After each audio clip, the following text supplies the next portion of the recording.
नमस्कार फ्रेंड्स। एक कहानी बाई प्रीति आर्या चैनल में आपका बहुत बहुत स्वागत है। आज प्रस्तुत है दीपक शर्मा जी द्वारा लिखित कहानी नकली नारंगी। तो शुरू करते हैं कहानी नकली नारंगी। हेलो। साड़ियों के एक मेले के दौरान अपने कंधे पर एक हाथ के दबाव के साथ वो अभिवादन सुना तो मैंने पीछे मुड़कर देखा। नहीं पहचाना मुझे? अजनबी की उतावली बढ़ ली। पहचानूंगी कैसे नहीं? उसे पहचानने में असमर्थ रह जाने के कारण मुझे गप हाँकनी पड़ी। पहचान रही हूँ। मेरा नाम बताओ। अजनबी ठठाई।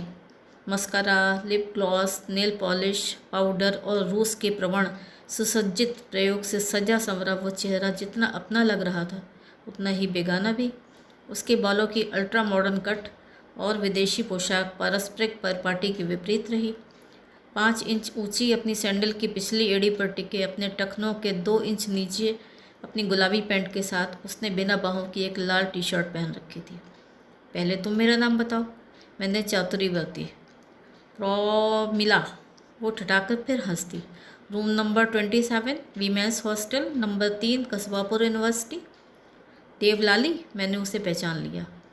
10 साल पहले सन 93 में उसके वनस्पति विज्ञान विभाग में जब मैंने एमएससी में दाखिला लिया था तो द्वितीय वर्ष की सभी सीनियर्स उसे इसी नाम से पुकारती थी। अपना वो नाम मैं भूल चुकी हूँ, वो गंभीर होली। दिनेश नंदिनी पर लौट आई हूँ। और देवदार। हमारे छात्रावास के नियमानुसार आवासी छात्राएं अपने मुलाकातियों को केवल 2.5 घंटों के बीच मिल सकती थी। गर्मियों में 4 बजे से 6:30 बजे तक और सर्दियों में 3 बजे से 5:30 बजे तक। नियमित रूप से पूरे 2.5 घंटों के लिए निरंतर उपस्थित रहने वालों में देवदारों का कोई जोड़ नहीं था। देवलाली भी मानो उसी नियम से बंधी थी। दोनों कहीं आते जाते न थे, न ही मुलाकातियों के लिए बनी हुई छात्रावास के विजिटर्स गैलरी दर्शक दीर्घा में ही बैठते।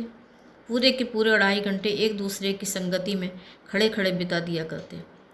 छात्रावास के मुख्य द्वार के बाईं ओर रहे वृक्षों और लताओं के झुरमुट के पास। झुरमुट की लताओं में शूल, पर्णी, हौली की वल्ली भी रही और अंगूर की दाग भी। लेकिन हमारे सीनियर्स ने दिनेश नंदिनी को पुकारने के लिए वहाँ पहली घगरवेल देवलाली को ही ऐंठा था। इसी प्रकार उस झुरमुट में गोल फलियों वाले अमलतास भी थे और द्विफली मैपल ट्री भी, शंकुधारी रेडवुड भी और लंबे पॉपुलर भी। किंतु उन्हें उस बेजोड़ विजिटर के लिए सबसे ऊंचा खड़ा नोकदार देवदारू ही सर्वोक्त लगा था। वह प्रकरण अब एक त्रासदी का नाम है। दिनेश नंदिनी गंभीर होकर बोली। उसे छोड़ो, अपनी कहो। तुमने शादी अपने मदन से ही की या किसी और से? हाँ, मदन ही से, लेकिन त्रासदी इधर भी है। मैंने उसे गुदगुदाना चाहा।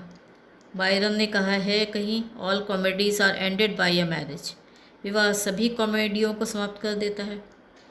तुम ज़रूर मेरा मन बहला रही हो, डरती हो तुम्हारी मदन वाटिका को मेरी नज़र लग जाएगी।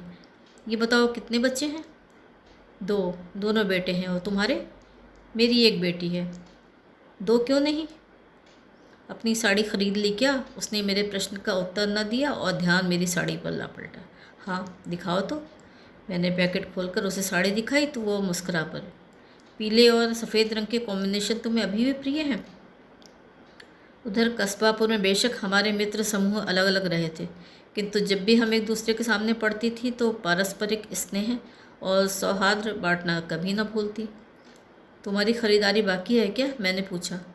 उसके हाथ में अपने बटुए के अलावा कुछ न रहा। नहीं, मेरी खरीदारी हो चुकी है। थोड़ी दूर पर खड़ी एक संगिनी स्त्री की ओर उसने इशारा किया। स्त्री साधारण वस्त्रों में थी और साड़ी के 3 पैकेट पकड़े थी। बाहर चले?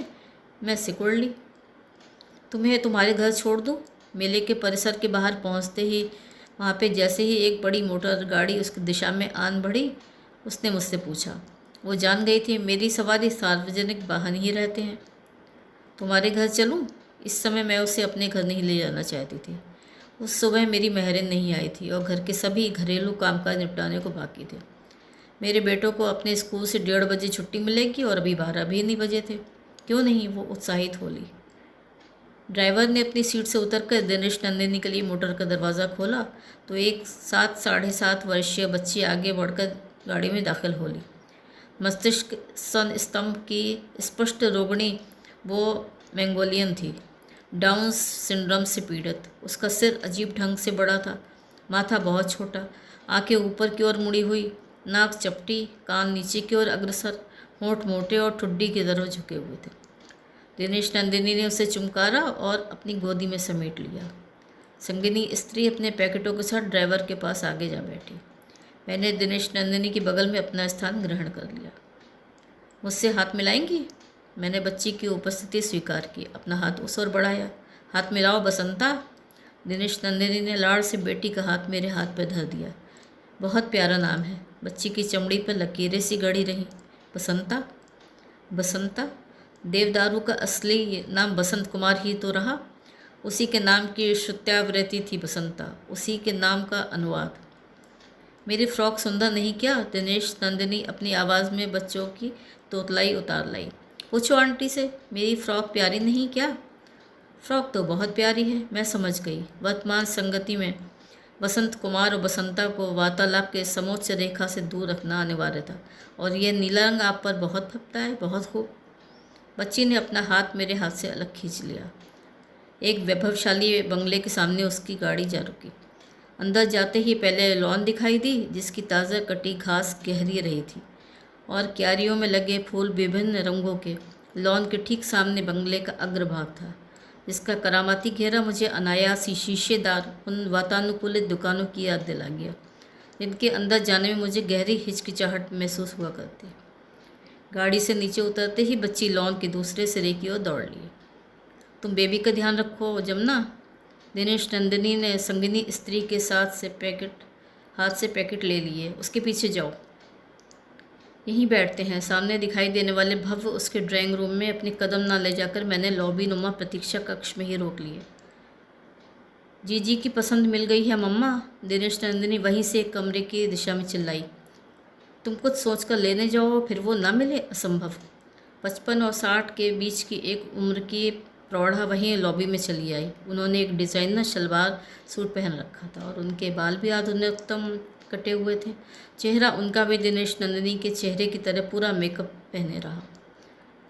आप साड़ी देखिए मम्मा। दिनेश नंदिनी ने साड़ी के पैकेट लॉबी के लंबे सोफे पर टिका दिए। मैं पीने के लिए कुछ लाती हूँ। जमुना उधर बसंता के पास गार्डन में है। बसंता और हमारा गार्डन। प्रौढ़ा मेरी ओर देख कर स्वागत मुद्रा में मुस्कुराई। इंसेपरेबल।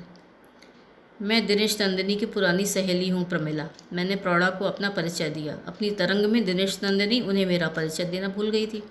मैं उसकी सास हूँ। आपका बंगला बहुत सुंदर है, अभी हाल में ही बनवाया है। लॉबी से दिखाई दे रहे ड्राइंग रूम की लंबी ऊंची खिड़कियों के शीशे इतने पारदर्शी रहे कि उनके होने का एहसास ही ख़त्म हो रहा था। और लॉबी के फर्श का संगमरमर इतना चमकीला था मानो रगड़ाई की मशीन उस पर पिछले ही दिन चलाई गई हो। ये सवाल पूछने वाले तुम पहली नहीं हो। प्रौढ़ा हंसी। यहाँ जो भी पहली बार आता है यही पूछता है। सच बताऊँ, हमारा बंगला 8 साल पुराना है। अपने बेटे की शादी पर बनवाया था। और जो ये इतना नया लगता है ना, सो सब दिनेश नंदिनी के हाथों का चमत्कार है। इसकी पूरी चमक दमक उसी की मेहनत की बदौलत कायम है। हर रोज़ 3 घंटे सुबह और 2 घंटे शाम को वो इसी को सजाने संवारने में गुजारती है। मैंने गलत सुन रखा था। उन्हें प्रसन्न करने की चेष्टा के अंतर्गत मैंने कहा, एक अच्छी और बुरी गृहिणी में केवल 1 घंटे का अंतर होता है। क्यों? हाथ में ट्रे लेकर दिनेश नंदिनी हमारे पास पहुंच ली। कौन रेंज लॉ ऑफ हाउस वर्क की बाबत नहीं कुछ सुना तुमने? It expands to fit the time available plus half an hour, so obviously it is never finished. समय की उपलब्धता को देखते हुए घर का काम जितना विस्तार पाता है उसमें आधे घंटे का जोड़ना अनिवार्य है, और ये प्रत्यक्ष कभी ख़त्म नहीं हो सकता। यही तो। प्रौढ़ा जोर से हंस पड़ी। उधर हमारे पंजाब में भी एक कहावत है, कंठी वाला आ गया पहुना नी माए। तेरे काम अभी तक ख़त्म नहीं हुए, लो जूस। दिनेश नंदिनी ने सबसे पहले प्रौढ़ा के हाथ में गिलास थमाया, फिर मेरी ओर बढ़ाई। Thank you. गिलास लेकर मैंने पास पड़ी एक साइड टेबल पर टिका दिया। देखिए मम्मा। दिनेश नंदिनी अब साड़ियों के पैकेटों पर लौट आई। जीजी के लिए क्या उम्दा चीज़ लाई हूँ। पैकेट का डिब्बा खोलकर उसने एक साड़ी अपनी सास की गोद में ला धरी। चिकनकारी में कामदानी और जरदोजी वर्क, रेशमी और सूती धागे के साथ साथ सोने और चांदी के तारों को कैसे इस बेंगलोरी सिल्क में पिरोया गया है। बहुत सुंदर है। अपने लिए क्या लाई? पहले अपनी साड़ी देख लीजिए। दिनेश नंदिनी ने दूसरा डिब्बा खोला। डस्की ऑरेंज कॉटन पर पास ही गारा थ्रेड वर्क और मोटिफ का जाल। बहुत सुंदर, बहुत सुंदर। अपनी कुर्सी से प्रौढ़ा उठ खड़ी हुई, बहू के गाल चूमने के लिए। Thanks turn. मेरी भी देखिए। दिनेश नंदिनी ने तीसरा डिब्बा खोला। स्वरोस्की क्रिस्टल का इस्तेमाल।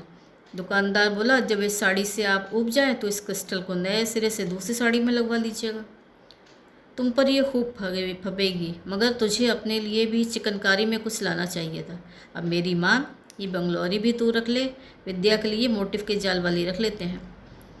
कैसी बात करती हैं मम्मा? दिनेश नंदिनी ने सास की गाल चूम ली। जीजी के लिए जो गिफ्ट लाई हूँ वो सिर्फ जीजी के लिए ही है। हमें भूलना नहीं चाहिए, हमारे परिवार को उन्होंने पहला ग्रैंडसन दिया है। परसों की पार्टी में तू अब यही अपने क्रिस्टल्स पहनना। प्रौढ़ा ने अपनी बहू को अपने अंक में भर लिया।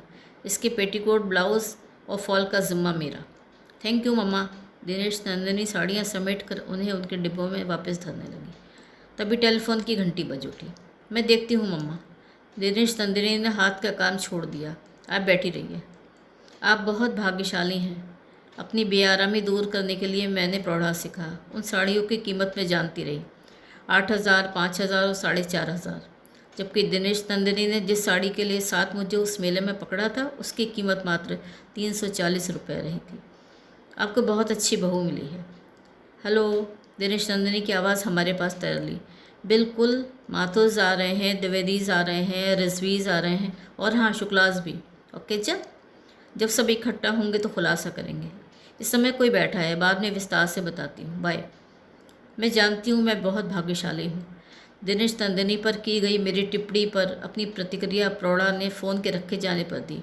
टेलीफोन वार्ता वो शायद पूरी की पूरी सुनना चाह रही थी। 9:12 सिद्ध। जी। मैंने अपना ग्लास खाली किया। टेलीफोन पर दिनेश नंदिनी ने मेरी चर्चा करते समय जैसे ही मेरा संबंध कोई से जोड़ा, मैं उखड़ गई थी। हीरा का फ़ोन था। दिनेश नंदिनी ने सास की जिज्ञासा तुष्ट की। मैं समझ गई थी, प्रौढ़ा हंसी। जब तुम बाज़ार गई रही तब भी उसने पीछे फ़ोन किया था। बहुत सवाल पूछती है, कौन से बाज़ार गई है, क्या लेने गई है, किसके साथ गई है। मैं अब चलूँगी। मेरी भी बेआरामी बढ़ ली। वहाँ मैं असंगत थी। ठीक है। किसी पूर्वाधिकृत चिंता में डूबती उतराती दिनेश नंदिनी मुझे बाहर ले आई, चुप और गुमसुम। बाहर वसंता लॉन के दूसरे सिरे पर अभी भी खड़ी थी। तभी मैं ठिठक ली।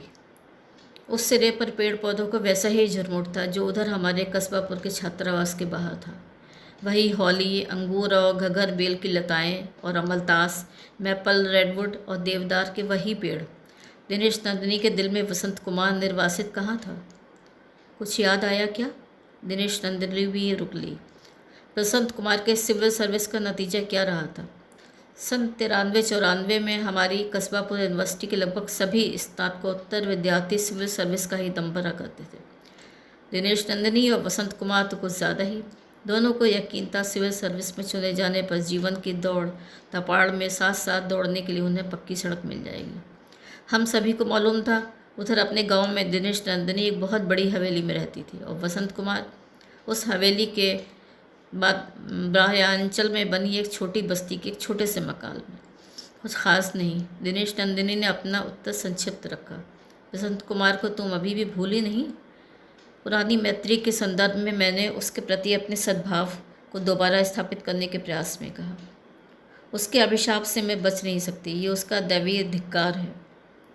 दिनेश नंदिनी वसंता के ऊपर देख रही थी। तुम्हें ज़रूर फिर से माँ बन जाना चाहिए। नहीं, तुम बेवजह अपने को यातना दे रही हो, पीड़ित कर रही हो। बसंता की सभी हरकतें उससे इतनी मिलती है कि मेरा शक अब यकीन में बदल चुका है कि वही बसंता के रूप में मेरे पास लौट आए है।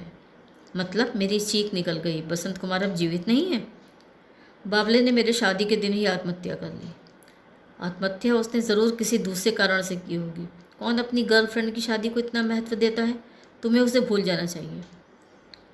वो बावला था, महत्व देता था। आत्महत्या के ठीक पहले उसने मुझे फ़ोन पर बताया भी था, तुम्हें गले बांधने आऊँगा अब तुम्हारी संतान के रूप में। और तुमने मान लिया।